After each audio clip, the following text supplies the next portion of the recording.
Hey guys, this is SoundJack from Nerdy Geek Talk, the source for all your nerdy geeky needs. Here with, does this count as an episode number? I don't think this counts as an episode number. If it counts as an episode number, let's say it's 53.5, because this is an episode talking about the new Bumblebee movie trailers that have just dropped.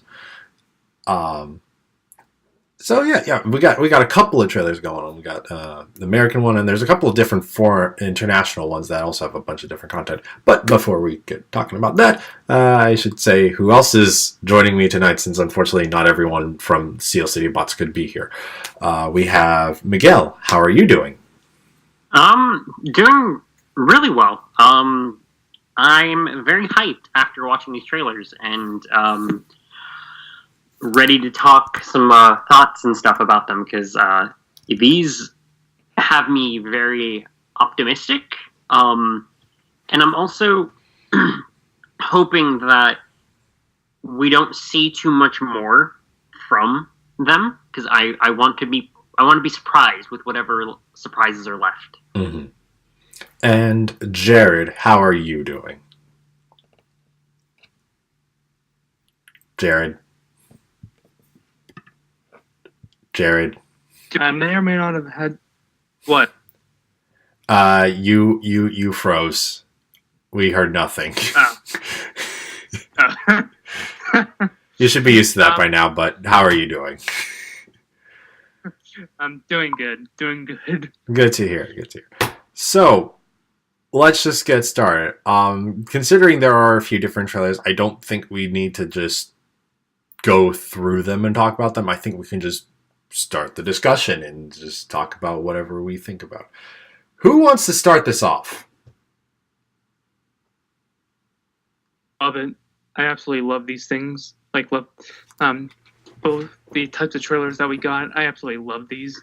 And I may or may not have screamed out a certain character's name whenever he appeared. And I guess for the listeners, if you haven't watched the trailers yet, and you want to watch them, and I would suggest pausing now. Go find them. We're usually whatever Transformers fan sites you get your news from, or even just on YouTube, Google. Type in Bumblebee trailer. Yep. Watch the trailers, then come back. And if you don't want to do that and you don't want to be spoiled, stop listening to this recording. That is very good. Thank you for saying that, Miguel. I that's something I would have said. We will be talking about the characters and whatnot that are featured in the trailers, because what Jared was saying, I didn't see the trailers first off. I went on a fan site looking for the trailers, and I saw the screen grabs first, and that's when I saw Shockwave amongst all of the other Decepticons on Cybertron. Amongst a herd of Seekers, including a Conehead. A green Conehead, which is weird. Which is, Acid Storm has ranked up. He is no longer a Rainmaker. He is now a Conehead. I think at one point there's a blue Seeker with yellow wings. There's in vehicle mode. So I think from a distance we see Dirge. Oh, okay. I thought you were talking about the blue one that Prime punches into the ground, and I was like, oh, that had yellow wings? No, that's another one that Jared pointed out earlier today. The one where he flips him over his shoulder and smashes him to the ground. Prime is really violent in the scenes that we see. Like, my friend pointed it out. He was like, I can't believe Prime just goes and punches Ravage in the face. Like, it slams him down. Okay, if this is supposed to be in continuity with the Michael Bay films, that's not too surprising. No, but it's still something where it's just like Prime's just going, he's like, functionism wasn't a mistake, and then punches him into the ground. I think it's just like we're so used to seeing the Michael Bay movie designs doing that, where once we see like a G1 type Optimus Prime doing that, we're just like, whoa. Yeah, it's just like, no, this is supposed to be the Prime that like does basketball and like sounds like your uncle from Texas, not the one who like murders everything. Who has a collection of faces in his private room. Mm-hmm. But yeah, the scenes on Cybertron were really cool to see. Although they this is something we were kind of speaking to at the beginning before we started recording. Those scenes on Cybertron really make it feel, at least to me, that this movie, it'll be once they see how it performs, they'll decide whether this is just prequel, or if this is a reboot that just has elements left of the old movie because of where it was in the production pipeline before they decided to kind of kill off the live action movie continuity after the lackluster performance of The Last Night. Mm-hmm. Yeah, yeah. It's going to be very interesting to see what comes after the movie because of all of that. Even like Cybertron, like it's a CG render of Generation 1 Cybertron. It's like they just pulled it out of the 86 movie, made it CG, and boom, there you go. It's not the honeycomb structure Cybertron we're used to in these films. It's got the same, like, kind of like, it's curved with all the cityscapes, and then towards the end it kind of tapers off into, like, jagged edges, like a chunk of it's missing. Yes. Just like the original. Yes. I mean, there's so much G1 all over this, which sounds right, considering Travis Knight does have a history with the franchise, which is very good for a director directing live-action versions of a notable toy franchise to do. And which, not to necessarily knock the Michael Bay films, because I know that's what a lot of people got into, and admittedly, I'm going to bring up that these trailers have been a bit divisive, dividing amongst the fandom.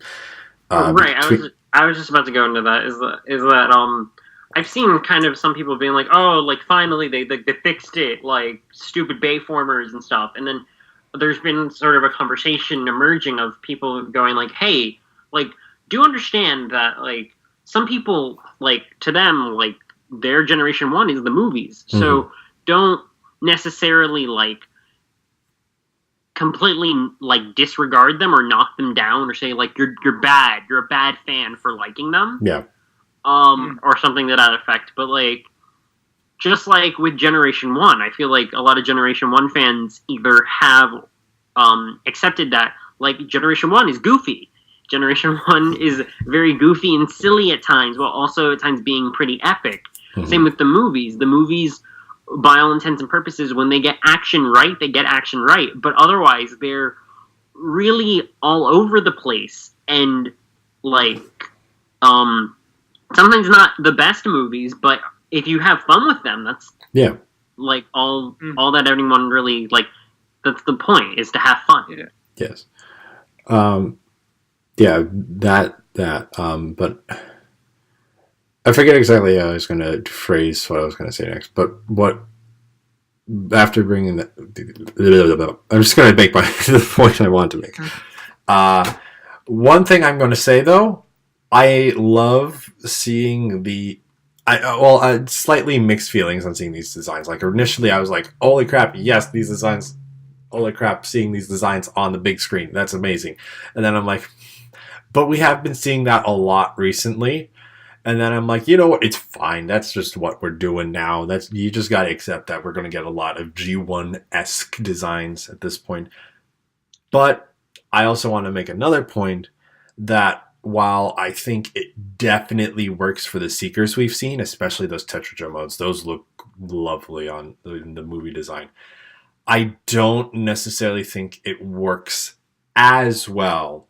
I'm not saying it doesn't work. I don't think it works as well for Soundwave, Shockwave, and Prime, because the movie aesthetic has a bit more of a smoother, sleeker design to it, if not a jaggedy design, but nonetheless not necessarily as boxy as Prime, Shockwave, Soundwave just are. So I find that I think a bit more design could have gone into those guys to make them a little more closer to the movie aesthetic. Again, like I said, Seeker mold I think is perfect for this design. Soundwave, Prime definitely. Shockwave I think is more fitting. But do you guys get on? Am I off base with what I'm saying, or do you guys think that too, or have similar thoughts? To be honest, I got a lot of just gargly. Oh, your end. So your end was on my end, garbled. So I heard most of it, but yeah, I didn't really hear like the main bit. Sorry. The main bit I was saying was, while I'm glad to see the movie, the G1 designs in the movies, I admittedly think what they have for Prime, Soundwave, and Shockwave might be a little too boxy compared to other movie designs. Just because those are much more straight up G1 imports, while the Seeker design has a few tweaks and touches. Mm-hmm. But admittedly, from what a couple of people have commented online, it also depends upon exactly what point in the production time frame those moments were added into the script. Mm-hmm. Because that could also depend upon, because with Blitzwing,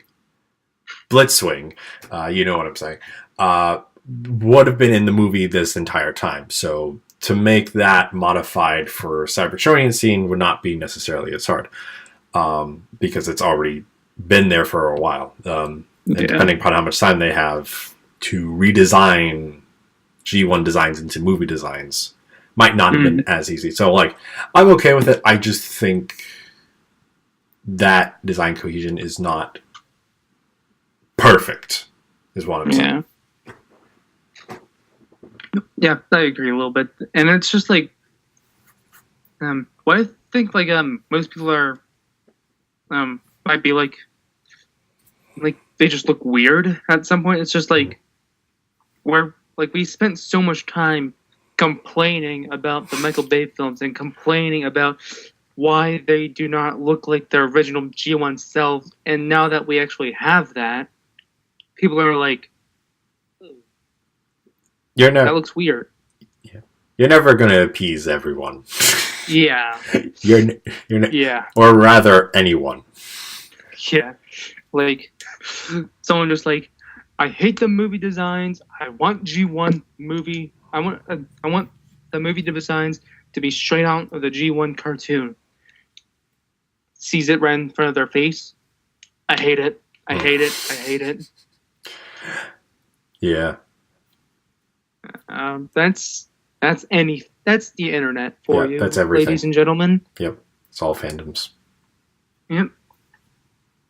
Miguel, I'm just curious. What do you think? How are you thinking with my comments?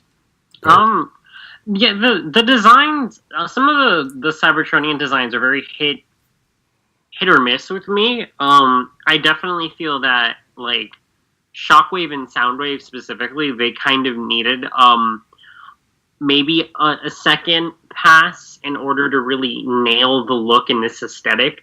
The Seekers, I'll go, because I'm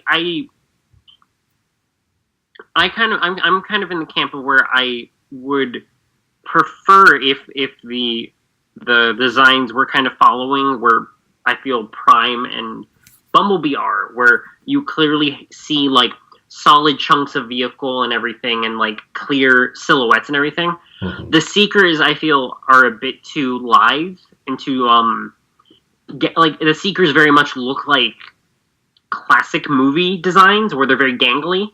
Mm-hmm. And that's where, personally, I feel like if you were going to commit to this more, like, chunky aesthetic, maybe go that much further and kind of really nail the designs, where I feel like, in a way, Blitzwing kind of hits that a bit more, although I do, like, from certain angles, Blitzwing's, like, certain profile shots, Blitzwing kind of looks weird. Mm-hmm. But I think for me, Bumblebee and Prime pretty much nail where I want this aesthetic to kind of go. And the others, and part of it is their Cybertronian design. So hopefully, like if they decide to stick with this aesthetic and move forward with future films, you show them up on Earth, they scan it of Earth vehicle mode. It kind of helps to get towards that more, and that might in part be what they're kind of going for, where they kind of look more oddball, alien-esque, and then after they scan an Earth vehicle, it's like boom, now it looks like exact the G1 bot you remember. Yeah. One thing I'm really hoping is, because we see in the trailer, we see a shot of a dam. I'm not entirely sure if it is the Hoover Dam, but I really hope at some point, if they do have like vestiges of like this being a prequel, we see Megatron in the ice, because then it's a coin flip. Is he movie 1 Megatron in ice, or is he like G1 Megatron movieified but in the ice? And then we see like young Agent Simmons walk up, and you're like, this makes no sense. That's probably going to be the post-credit scene, and that will determine how the continuity is going to go. I put this on Twitter. If they do indeed kind of go with this as like a new like rebooted continuity, there needs to be a post-credit scene or a one-shot comic explaining that the universe was rebooted because of Hot Rod and his time gun shenanigans. Yes. That needs to happen.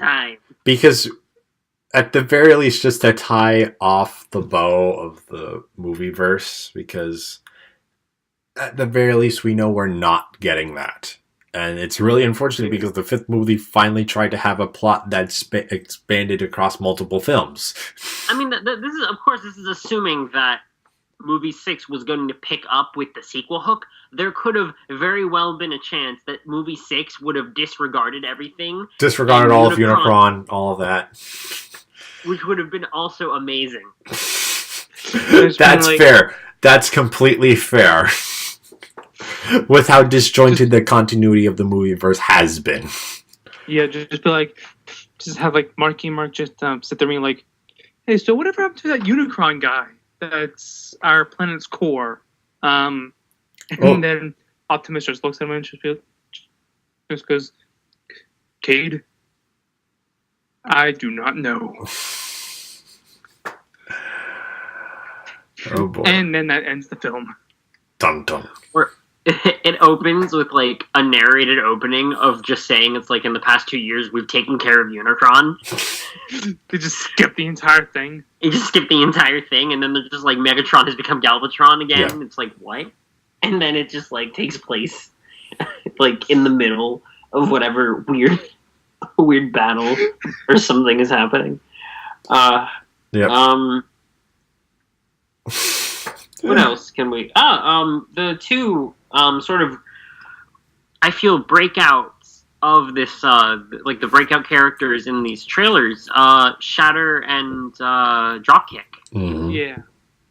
They, Dropkick's voice, I really hope he has a lot of lines, because he just sounds cool. Yeah. Yeah.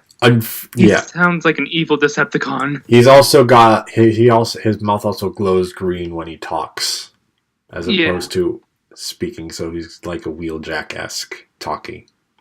And the one thing I like is how once again, or at least this movie establishes the precedent of the human military making deals with Decepticons in the desert. Yeah. Mm-hmm.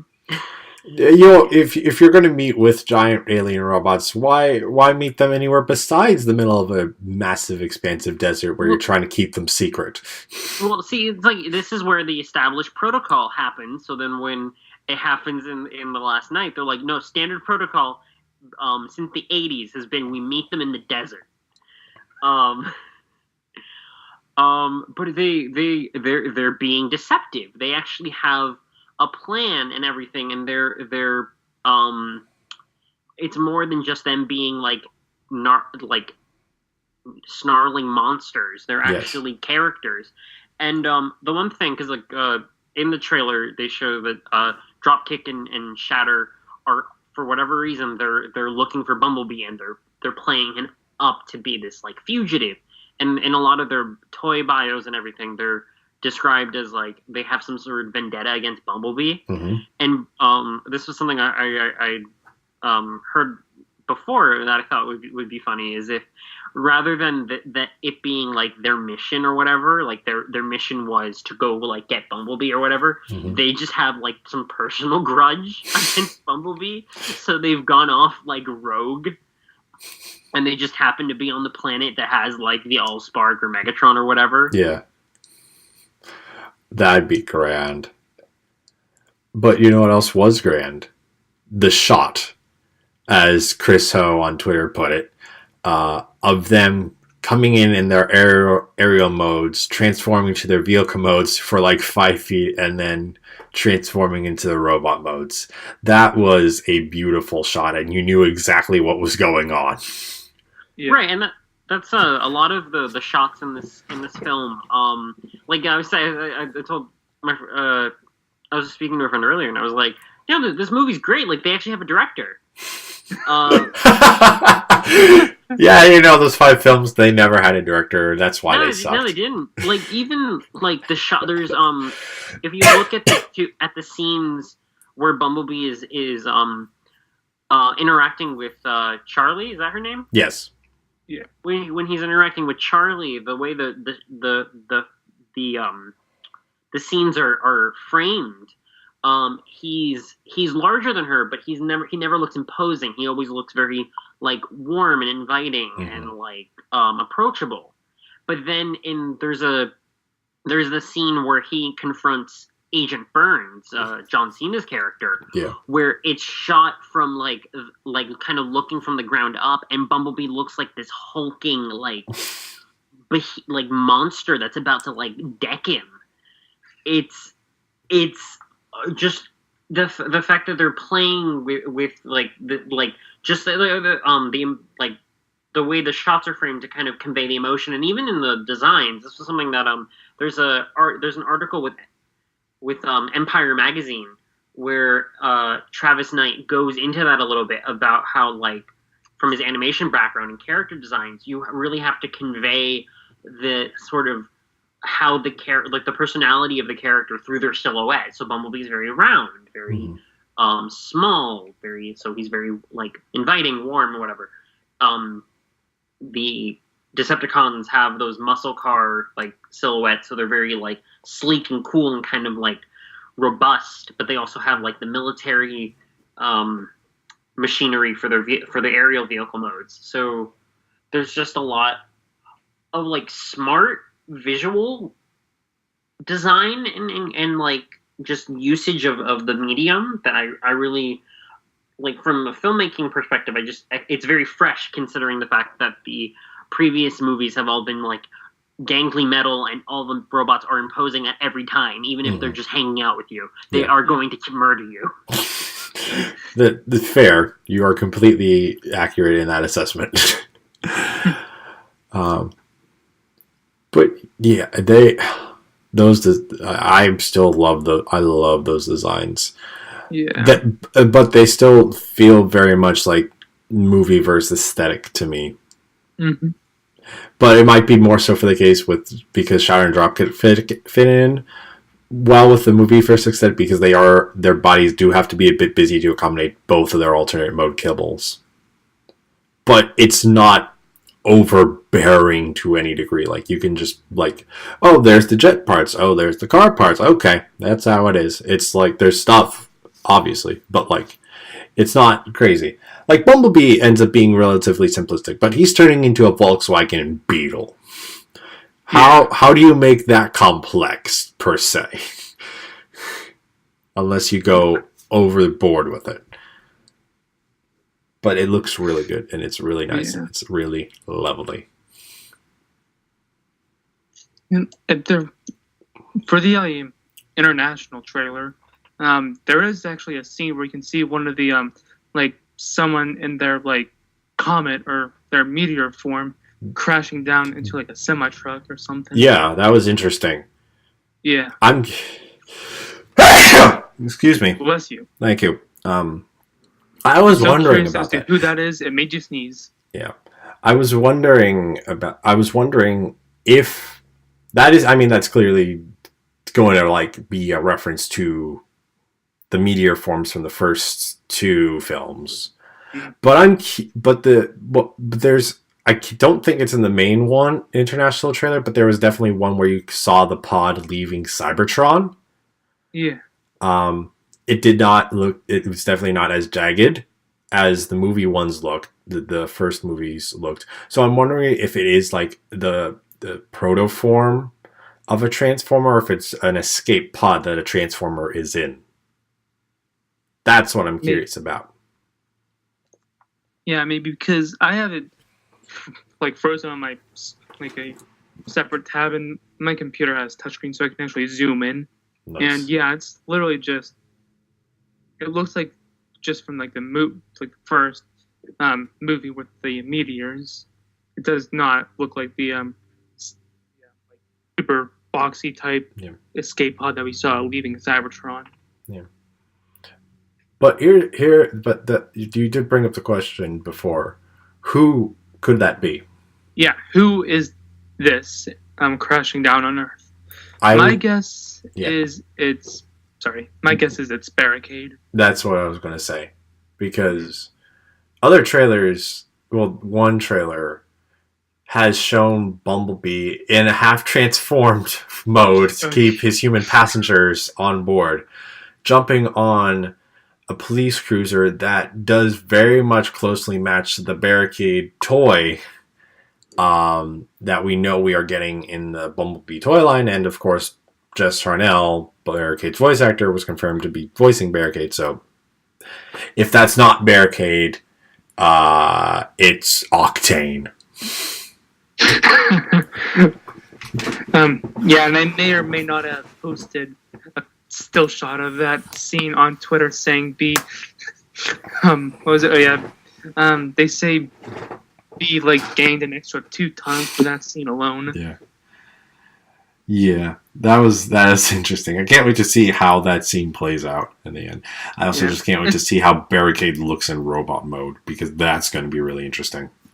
Yeah, we haven't seen him in robot mode yet, except for like his toy designs. But it's so simplistically designed that I doubt that's entire. The toys we've seen of him are so simplistic in their transformation and design. I feel like that's not accurate. Yeah. To any stretch of the imagination. No. And the question also, I don't know if this has already been answered or not, but I wonder if we'll see Frenzy in this as well a little bit. Like, with G1 Soundwave, or like G1 Soundwave's design being there with the cassettes. Would it be like G1 Frenzy, though?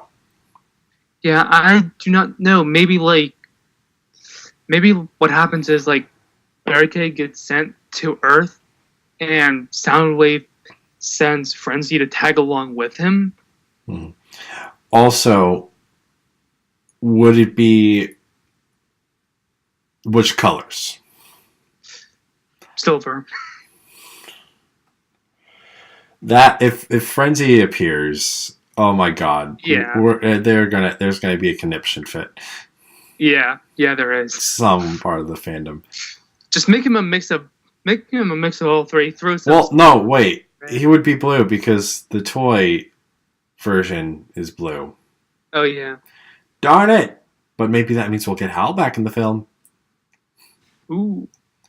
Because admittedly, the Soundwave toy we're getting from Target is surprisingly a lot more accurate than we were expecting it would be if Soundwave appeared in the film. So, has Miguel stepped out? No, I'm here. Okay, I'm just surprised because even when you're quiet, sometimes like I'll see like your icon have the white ring around it saying noise. I'm like, oh, okay, so he's still around. But there was nothing for quite a while, so I just wanted to check in. No, I'm here. I'm alive. Okay, good. You haven't fallen asleep on us yet. Nope, I'm not in my bed. No. One thing I will say about Blitzwing is, from the still shot of the beginning of the international trailer, that I don't know if it's me, but does his head look like really small compared to his chest and body? I don't Like think his, so. Hmm? I don't think so. Must just be me then, because sorry. it might just be the angle of which it's being shot at. Yeah, that's what I was thinking. If it's anything, it's probably the angle. Yeah. But I do want to bring up something with the line we hear Dropkick say in one of the trailers, because it's the conversation of Shatter's like, "Oh, this is a fugitive. We'll work together to bring down our common ally. If not," and then Dropkick says, "We will burn this planet to the ground." Yeah, or we will burn it to the ground. And it feels so much more like a threat, but I feel like we're missing line context. And granted, they also said, like, if he's not captured, the war's coming to the planet. So it might be more like, if he's not found, the war will come to your planet, and we will end up burning your planet to the ground. Yeah. And that. I mean, it could also just be like them cutting a line from a different scene. That is true. Yeah. That is very true. Because you can't tell how it matches with his voice, because his face just glows to talk. Which I'm not complaining. I think that's cool.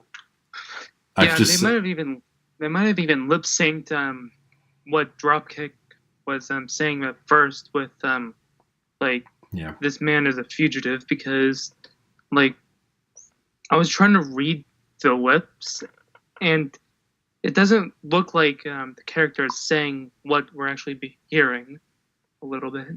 Dropkick? Or do you mean Shatter? Shatter, sorry. Okay. Well, yeah. Those two are so great. Let's talk about the humans, though. We haven't talked about the humans much yet. No, the robots took the show, or the robots stole the show for these trailers. Obviously, but this is going to be predominantly on Bumblebee and his new family, Charlie. Yeah. I do need to bring this up, because someone else pointed it out on Twitter. I'm like, okay, I'm not the only one, and I want to see if you guys thought the same way. In the American trailer, at the start of it, it says, "My name is Charlie. I am 18 years old. In fact, I just turned 18 today." Did anyone else's minds think, "Oh no, this cannot end well"? And then it was like, wait, it's going to be fine. It's not directed by Michael Bay. Yeah, I that did cross my mind at some point, and I'm just like, okay, if they do that, I'm walking out of the theaters. But it's not. It's not Bay. We don't have to worry about any Romeo and Juliet laws. No. We don't have to stop the film for that. No. I mean, there's clearly a guy that's going to end up probably being a romantic love interest for Charlie. But we see. I have a feeling that they may even not like dive into that sort of avenue of just leave her be. She wants to get by. She wants a car. She probably has some dreams. Well, I mean, if anything, ship her with Bumblebee, because that's everyone seems to be watching the trailer and they're like, "Is it like The Shape of Water?" It's like, no, it's not. I mean, it is all. I'm pretty sure at the San Diego Comic-Con panel, the actor for the character was like, he likes her. He likes Charlie. He would like to be dating Charlie. So whether it's reciprocated in the film is probably the greater question. But there's definitely going to be some form of romantic tension. But hopefully it's nothing, no secondary human quirky, awkward funniness as has been a thing of the other films.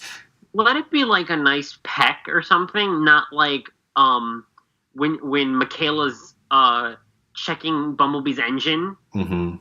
And then the weird like slow, I'm going to tread my hand through the gravel, and like the sun sets behind me, and we both look sweaty and gross, and I'm just like, what am I watching? Yeah. Like, so there's so many of those scenes, especially in the original movie, that I'm just like, I look at them, I'm just like, what was the point? Also, it's like there were probably tons of children watching this movie. Yeah. I was one of them. I don't remember much from my first watching, but I know I was one of them. Yes, I was too. Well, actually, I was 13, so I wasn't a child, technically. It was PG-13. You weren't 13 when the first movie came out? Wasn't I? No. 2007. Oh, yeah. I was on... Oh, right, because my dad took me, so I could get in. That's right. Doy. 13 would have been 2008. Yeah. You're right. I was just 7 at that point because I was born in 2000, so my age matches the day. You weren't even born in the last century? Year. You weren't even born in the last century? The last millennium? Nope, I'm just 2000, January 2000. You're making me feel old. All you kids on this podcast. I'm like 3 months younger than you. I'm not referring to you. I'm referring to everyone else. I'm referring to the other members of the podcast that are not on here but are hopefully listening at some point.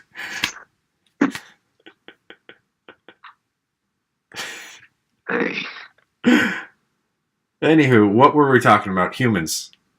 Yeah. Also, shout out to John Cena, aka Agent Burns, who I'm completely buying. I'm not even thinking it's John Cena, to be honest. I'm kind of the same way, actually. And I'm like, I've never been like into that whole like the Super John Cena meme or anything like that. Mm-hmm. Yeah, I feel like from what I can see, I feel like he's gonna be able to do pretty good at his role here in this movie. Mm-hmm. I also want to point out the wiki has updated the cast list with a couple more agent members for Sector 7. The names are what interests me, since we knew John Cena was Agent Burns, and we were all connecting that. Oh, like the Burns family from Rescue Bots. But one of the other agents is Agent Powell. Ha! So that's very interesting. And then the other agent, though, is Agent Adams. And I'm like, I don't think there's been a relevant enough Adams in fiction. There should have been an Agent, was it Jones? Was that Kicker's last name? Yes, Agent Jones. They should have one Agent Fowler from Prime. Well, granted, yeah. I was thinking, well, Powell was a villain, so it should be villains. I'm like, oh wait, Burns was the entire Burns family were protagonists. Never mind. Never mind. Burns family were secret villains of Rescue Bot.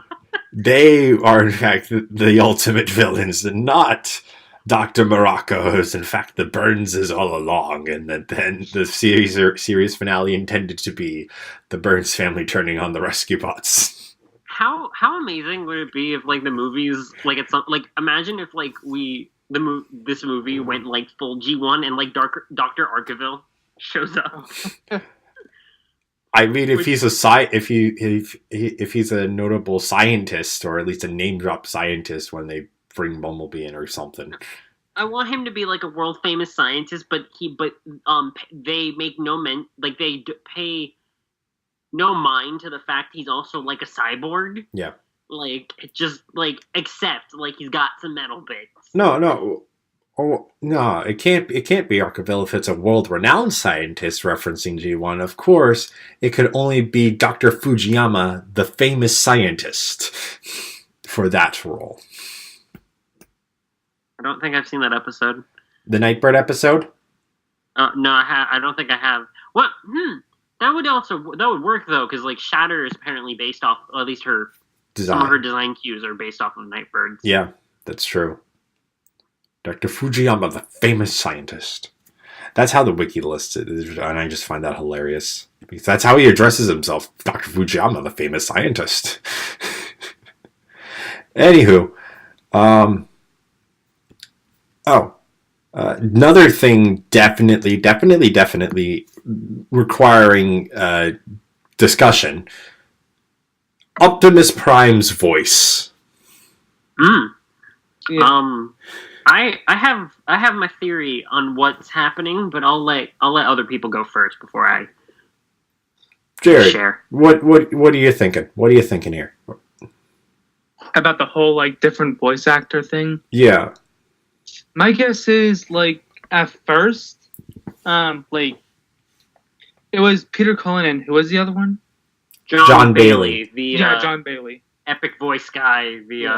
And the voice of Prime for Combiner Wars. Mm-hmm. My guess is maybe for the first couple scenes, it's John Bailey, and towards the beginning for Cybertron, and then it cuts to Bumblebee being on Earth in his Jeep form, and he gets that holographic message, and that Peter Cullen's the older, John's the younger Optimus Prime, pretty much.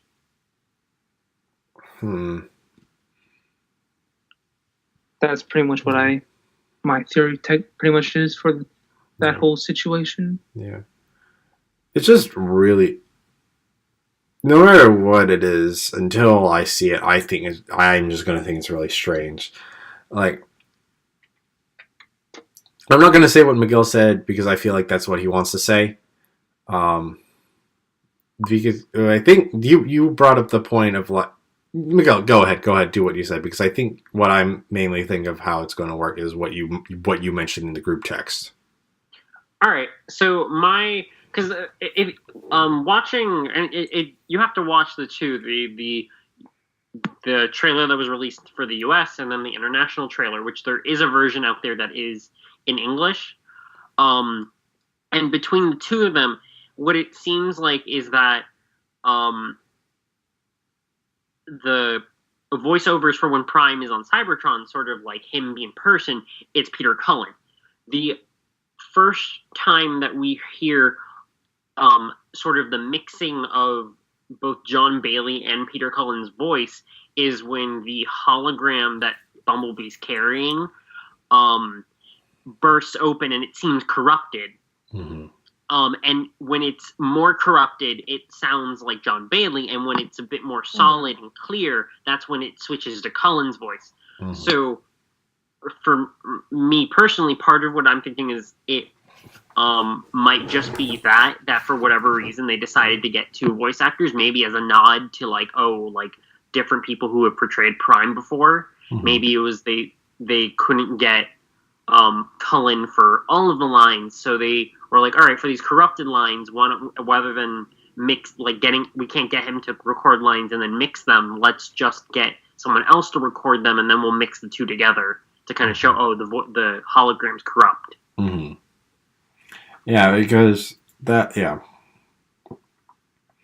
thing. The only thing with that, though, mm-hmm. is I don't know why this is a thought that's coming to me, because of the need, Cullen not being available to get all the lines done is a possibility that's been crossing my head. And considering his age, I'm interested in the state of his health at the moment, to be honest. Mm. Right, that's another thing. They can't necessarily overwork him and everything, which might factor in future to how often Prime is able to be portrayed and everything. The one thing, though, I feel like if in the end there is sort of a passing of the torch, mm-hmm. One thing I hope is that they stop directing John Bailey to try to imitate Peter Cullen. Because I've heard there's been fan productions and stuff before where Bailey has voiced Prime, and he sounds really good. But then when I feel like in times when they're like, oh, do Peter Cullen, like they specifically like do it like Peter Cullen, he sounds weird. Yeah, I mean, admittedly, I think a thing that would be nice to see with Optimus Primes would be Primes that are not completely stoic and serious again. Well, that's totally to the writing and everything, but I feel like that's sort of a Hasbro mandate where he has to be this very like he has to be what you think he was, rather than being what he actually was. Like he can use contractions. It's okay. Yep. He can make jokes and he can be like he can be laid back. Yeah. Like one of my favorite lines in G1 is what is it? Prime's fighting Megatron and he's like, "Junk! That's what you are! Junk!"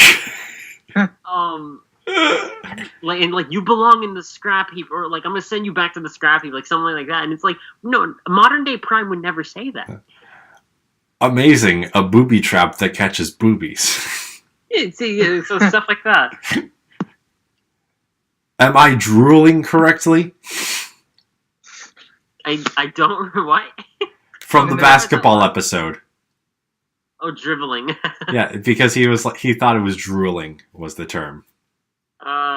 I miss G1 Prime. I need to get myself some G1 DVDs and rewatch that. That's a good... I have G1 on DVD. I should actually watch all of it. You should. Anywho. I think I was like partway through season 2. But yeah, let's what else is there to kind of go into? I'm glad my theory was right. Oh, sorry. I'm glad my theory was kind of right about the first trailer being in reverse, or like playing the movie in reverse. Yeah. Where he is the Jeep in the beginning of the film.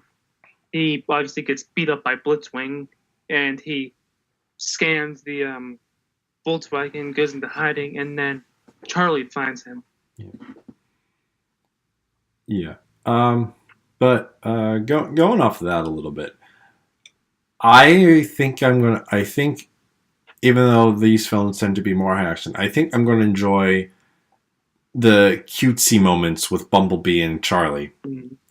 Like, yeah, I'm loving the scene. Like I love the scene where like Bumblebee transforms on the beach, like gets sand in Charlie's hair and just like tries to brush it out of her hair. That was fun. And then Charlie's like, "Okay, so you gotta hide. I'm the only one that can see you." And it's like, "Oh, so say we're driving along down the highway. Oh, look, a human!" And then she hides, and he just tries to hide behind a tiny rock. That was so cute. Yeah, that was hilarious. That I'm was just great. like, please just have a lot of that as well. Yeah. Also, him trying to get into the main part of the house and just looking through the doggy door and accidentally breaking down the door. And then he destroys the entire like living room area as well. Yeah. And then Charlie yells at him, and he transforms. He just transforms. Like he's a puppy getting punished. Aw. This is going to be a fun film. I have a great feeling this film is just going to be fun. Yes, it's going to be a good time. I think this definitely seems like it's already shaping up to be. Not to be rude to the other films, a better film. Overall, like you can definitely like the other films. Like, yeah, I enjoyed the first movie for sure. Dark of the Moon, and to an extent, the Last Night. There's elements in there that I really like. Yeah, there's also unfortunately a bunch of objectionable elements that exist in them that I personally feel is what taints the image to some fans, even though it is an important some people's G1. It's so hard. I don't want to bash on people who enjoy these films, and I do enjoy them to an extent, and I like the designs that I get out of them, and I like collecting the toys from the films and those characters because I still have fond memories of them from their big screen appearances. But this movie. I mean, and you can criticize things you like. Yeah. You're allowed to do that. You can be critical. You can be critical of something you like without like being like, "Oh, this is hot garbage," and anyone who likes it is also hot garbage. Yeah. Yes. Agreed. It's just so weird because I'm usually a person that just likes everything, and there's just so much to find. There's just so many problems with the Michael Bay films. But I just want to make sure, especially with the back and forth going on in the fandom right now, I don't want to make it sound like if you like these, you are a terrible person. You are not. No, you're valid for if you were introduced to the Michael Bay films. If you like some of the characters, if you like the films themselves, like by all means, go like them. Yeah, absolutely. Yeah, like what I normally say to that sort of thing is like, you're entitled to your own opinion. Like, yeah, if you can watch those movies, see nothing wrong with them, and just have a good time watching them, then props to you. Like, good for you. Yeah. Like, I'm not gonna go over to you. Go ahead. No, you finish. Finish your. It's like, I'm not gonna just like run over to your house, smash your computer, and say that you're a terrible person or anything like that. Like, if you like to watch them, then you're allowed to like watching them. If you don't like watching them, then you're allowed to not like watching them, but don't go after somebody who does like watching them. Mm-hmm. Yeah. As long as what you're enjoying isn't harming anyone, or you're not harming yourself, or it wasn't produced in the effort and no one was harmed in the making of whatever it is you're enjoying, then by all means, you do you. Yeah. Yeah. Exactly. Yeah. But yeah, back to the point. This looks like it's already going to be shaping up to be a better film than the Michael Bay films.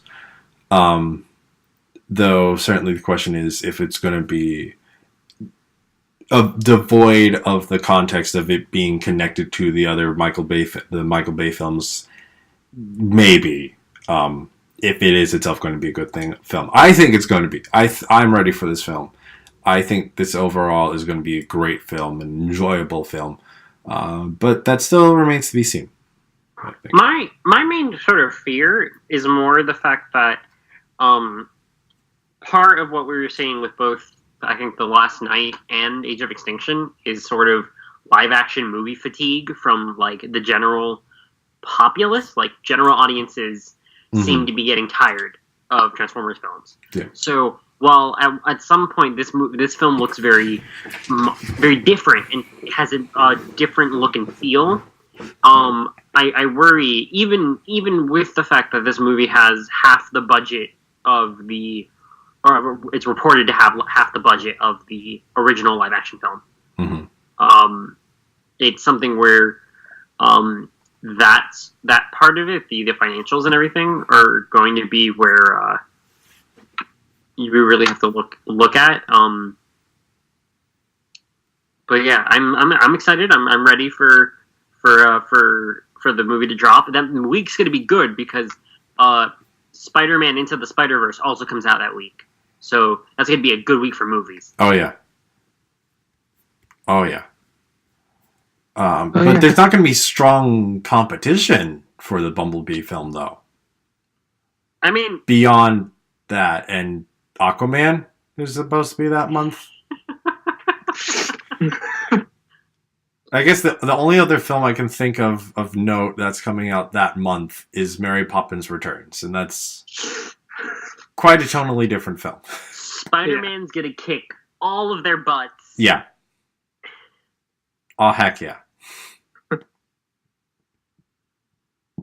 Oh yeah, but hopefully Bumblebee is up there. It's got to be better than Aquaman though. Oh yeah. If it ends up at the bottom of the tier, then we've got some strong questions about the continuation of the films. Yeah. Oh, one more thing I want to talk about. After seeing this trailer, what are your thoughts on Blitzwing, is that Blitzwing that is missing design bits, or is that Starscream with the wrong name?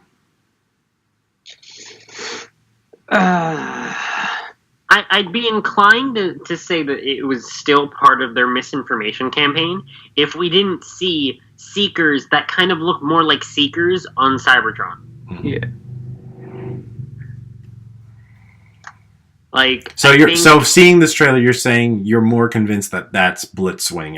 That's actually Blitzwing. I don't have any reason to believe at this point that they would be lying to us. Especially given the fact that, like in the Bumblebee tie-in comics, like Blitzwing shows up, he looks like a design, and he's Blitzwing. Now, could he be missing triple changing bits, or just like have not scanned a new tank mode or something? Maybe, but I definitely think that is Blitzwing. I'm curious because we see him in a lot of the scenes where Bumblebee's dealing with him early on in the movie, but we don't see that many scenes of him later on, like when Bumblebee's on the run. So I'm curious to see what's exactly happening. Like, is he sort of a fake out? Like, is he going to be offed or like decommissioned in the beginning, and then it's going to be Shatter and Dropkick who kind of run the show? Mm-hmm. Yeah. I'm going to say, personally for me, I was more convinced it was actually Blitzwing before, because I think the Seeker designs on Cybertron are based off the Blitzwing design, mostly with how the cockpit forms on the chest that we get better shots of in the international version of the trailer. And like the point is that Travis Knight brought up is that Blitzwing has very many Seeker elements already in his design, but just to a lesser extent that he thought was like, oh, that'd be cool. But there on Cybertron, it looks like there's a Seeker that with Blitzwing's colors. It's just the main difference is it's Cybertronian and it's got the Seeker shoulder thingies, and I'm like, okay, how's that Starscream and the one on Earth not Starscream? Unless there's a lot more to the design changes that are going to happen to Blitzwing. I'm just at this point I think I've fallen into the camp of that's Starscream. Personally.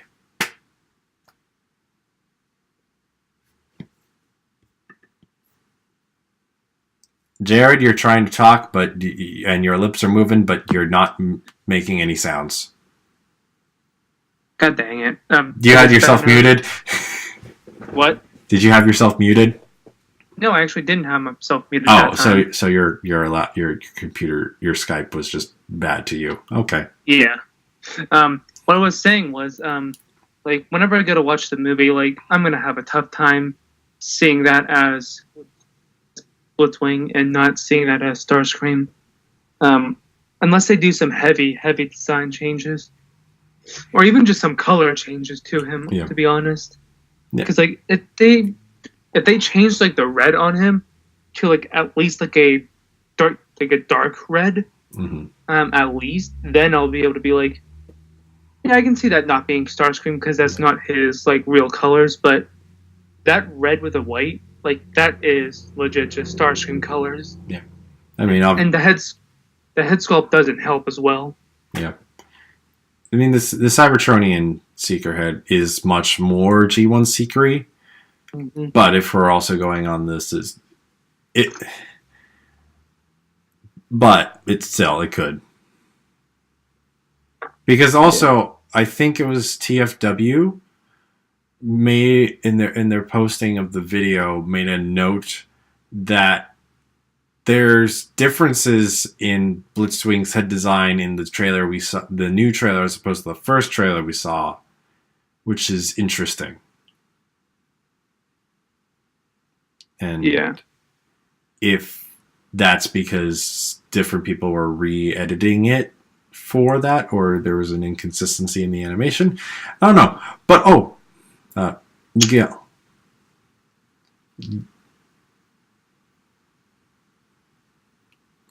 Miguel, was it you? I think you retweeted this from someone else, but didn't you have a tweet or retweeted thing that pointed out that the Autobot and Decepticon symbols we are seeing are not, in fact, the movie symbols? Right, they're not the movie symbols anymore. So for those of you who either don't know or don't care enough to know, for the 2007 movie, the Autobot and Decepticon symbols were redesigned. Both were given much more angular eyes, and the Decepticon symbol was made a bit more pointy, like the sort of chin area kind of comes down a bit further. And this has been a bane of my existence personally, because especially when Hasbro does a sort of handoff of where they stop producing movie toys and they go back to Generations, there's cross-contamination, and there will be Generations toys that will get movie symbols, and it's horrible. The models in the in this new Bumblebee movie trailer, at first I thought it was just Bumblebee, and Bumblebee's always had a classic, or at least the modern version of the classic Autobot symbol on his forehead, while the other ones have been movie symbols.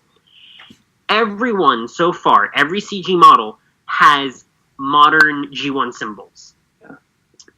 With the red and purple colorings as well. What was that? With the red and purple colorings as well. It's not just like monochrome or monotone. Or red and purple, no like silver or gold or whatever. Red and purple, modern G1 symbols. I wish they had gone super like old school and done G1 cartoon faction symbols, because that would have just been like, okay, now you're just pandering. Yeah. But it's to the point now where it's like, all right, if we've phased out the movie symbols from the movies, then why don't we just phase them out altogether? Because they've contaminated Cyberverse, and now like half the Autobots have inconsistent symbols. All the Decepticons seem to have regular symbols, but no, the Optimus and Grimlock have angry eye symbols. Oh dear.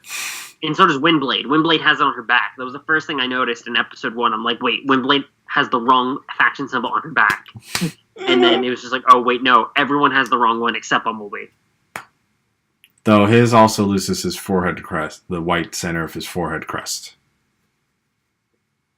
Well, they're at least close. Yeah. But yeah. Animation models and their symbols can be weird. I don't know why. It's at least not as bad as in the G1 days when you can have Soundwave appearing with a purple Autobot symbol. Soundwave was the original SG Autobot. Yeah. What was that, like episode 2 or 3 that happened? And then in Fire in the Sky, when Skyfire switches his symbol around, it's a red Decepticon symbol. Yep. To an Autobot one. He was the first Shattered Glass Decepticon. Dun dun dun.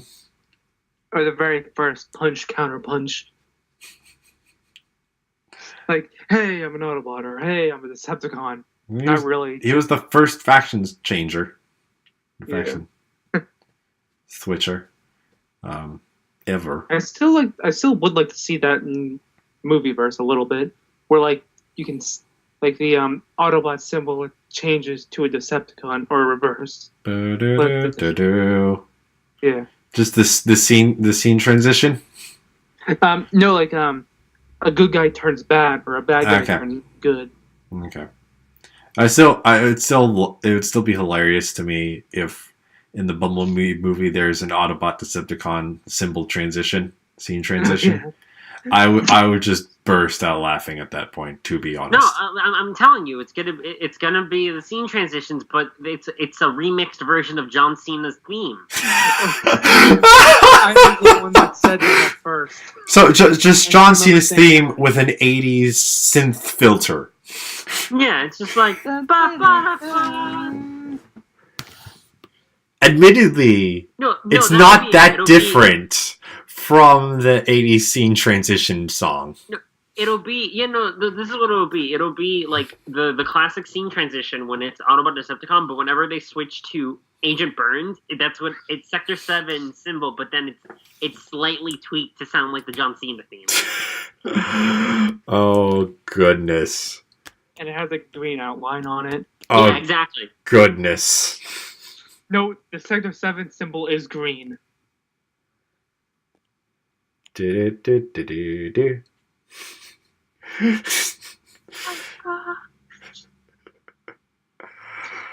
God. Oh, goodness. So, is there anything else we've missed? Anything else anyone else wants to talk about?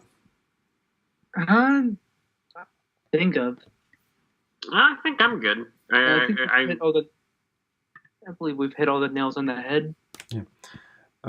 So, just to clarify, or just to round up our thoughts. So, we're all ready for this movie, right? We're all excited for this film?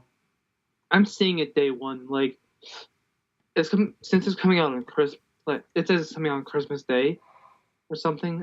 It's if not that's the case, going to be exactly Christmas Day. It's the 21st. Well, in any case, I would steal one of my parents' cars to drive down to the movie theater so I could see that, like, at midnight. Are you going to be able to, since you work at Target? And it's going to be the holiday season? I'll request that day off. I don't think they're going to allow that. Probably not. I might actually have... I don't know if I'll have the day off. It's a Friday before a holiday. Sometimes those get observed as holidays. Yeah. Actually, wait, no. My where I work, I think we have a holiday schedule. So you can check that. You can check. I might have that off. Ooh, I might not. You lucky. I'm probably not gonna have that day off. If anything, that's a long weekend now, because that's a 4-day weekend. Oh my gosh. All right, and at that point, it's till midnight hours. Yeah. Yep. Anywho, yeah. So to stop complaining about our jobs. Back to the film. Back to the film that we'll be blowing our money on seeing from our jobs. Yes. Absolutely, yes. Yeah, I'm ready. I'm ready for this. Same. I cannot wait. I think this is going to be good. And I really hope it is. And I hope it is good enough that it can launch a new franchise, a new movie universe. Yeah, even if it does... Okay. You go, Jared. Like, even if it doesn't, like, it seems like they're going all out on this film to make sure it does. And if it doesn't, they're still giving us a really good Transformer film. Yes.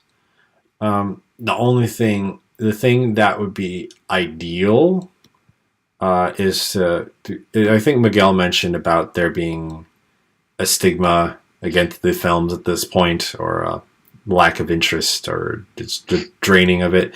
If this film is also good and can reinstigate a desire for Transformers live action films, because if it can do that, then a continuing franchise will be certain and will also be well received. Yeah. But we'll have to see how it goes once we get there. Mm-hmm. Yep. But that's it for us. That's it for us today. So thank you for listening to this podcast. I think this is coming out as episode 53.5. Though did the first Bumblebee trailer come out as its own separate episode, or was it like a half number? I feel like it was its own separate number, and we just happened to miss a recording that week. I cannot remember. This is either episode 53.5 or 54, whatever. You'll see the number in the title of the video. But thank you for watching. If you want to follow for more episodes, you can subscribe to Nerdy Geek Talk on YouTube for this podcast as well as other podcasts. And you can also check us out at Nerdy Geek Talk on various podcast places, including Apple Podcasts, Stitcher, Podbean, the Google Play Store. No. Google, Apple Podcasts, iTunes Podcasts. I think I'm missing one, but Apple Podcasts and iTunes are the same thing. Okay. Podbean? No, I thought I said Podbean. I know there was a fifth one because I remember Eric corrected me. Stitcher? No, I said Stitcher. I know there's a fifth one. I just forget what it is. Anyway, anywhere you can listen to podcasts, you can find us. You can find us anywhere you listen to podcasts. And you can also follow us on Twitter at Nerdy Geek Talk to get an update on all of our podcasts. And if you want to follow Steel City Bot specifically, we have a Twitter account and an Instagram account where we post some robot-related bits. Sometimes there's polls. Oftentimes I'll post photos to the Instagram account. But that's it for the podcast itself. So as for each of us individually, Jared, where can people find you? You can find me on Twitter at JaredProco. That's where I'm at. Mostly, if you want to get in contact with me, that's your best bet. If you don't have Twitter, I am also on Instagram at JarPro00, I believe. If you want to go there, I do post nightly, or at least I try to. I might miss like once or twice, just because of like being busy with work or other personal stuff. I do my version of Eric's desk bot, which is a Nightbot, which is I just take a picture of one of my figures with a like a colored backlight, and some of the pictures actually turn out pretty decent, and I try to make a clever gag or like a clever bio as well. And that's basically it for me. Miguel, where can people find you? People can find me on the internet at Logos Miner on Twitter, where you can hear me or read me screaming into the void about faction symbols. That seems to be the trend these past few days. Mm-hmm. And then commenting on the amount of salt that SoundJack is exhibiting that day. He's been far less salty up until the point that I brought up salty SoundJack, and then he made like a sassy gesture. So it's there. It's there. I can see it. I did end up only getting 6 hours of sleep last night. So Oof. I think it would have been more present in this recording if Eric didn't put me in charge, to be honest. If he had or hadn't, you were in charge. Yeah. I mean, the Salty SoundJack would have been there more if Eric didn't make me in charge of the podcast today. Okay. That's what I wasn't sure if you said did or did not, and so I was like, wait, if he did or didn't? Because if he didn't, okay, I understand. If he did, you were in charge. Yeah. I know I was in charge. Of course. It sounded like you weren't sure about that for a second. Which got me concerned. I'm like, oh no. No. It was actually Optimus Primal in charge of the podcast today. I was just his voice. Good old Optimus Primal. I don't know where mine is. Where is my Primal? Uh-oh. Mine's sitting on his throne. Mine's sitting on his throne next to all the Prime Masters. Mm-hmm. He's on the other side. Yeah.